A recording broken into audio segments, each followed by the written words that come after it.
બનાસકાંઠા જિલ્લાના ભાભર તાલુકાના એટારામપુરા પાસે ગાડીનું ટાયર ફાટતા અકસ્માત સર્જાયો હતો।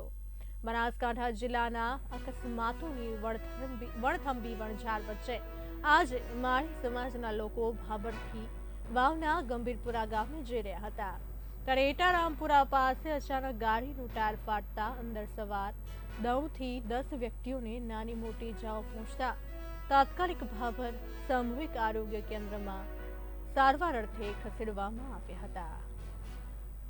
માળી સમાજમાં ગંભીરપુરા ગામે એક મહેણું થતા ભાભર ગામના એક ગાડીની અંદર લોકાચાર જઈ રહ્યા હતા। એ સમયે એટાની આજુબાજુ ગાડીનું ટાયર ફાટી જતા ગાડી ઊંધી પડી અને લોકો બધા ઘાયલ થયા છે। એના સારવાર અર્થે ભાભર સરકારી દવાખાનામાં લાવેલ છે। એમાં એક ભાવાભાઈ રામાભાઈને વધુ લાગ્યું છે।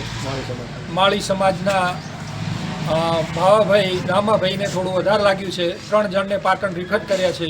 બીજા 2-3 જણને જે લાગ્યું એમને પાટાપિંડી કરી અને ઘરે મોકલેલ છે।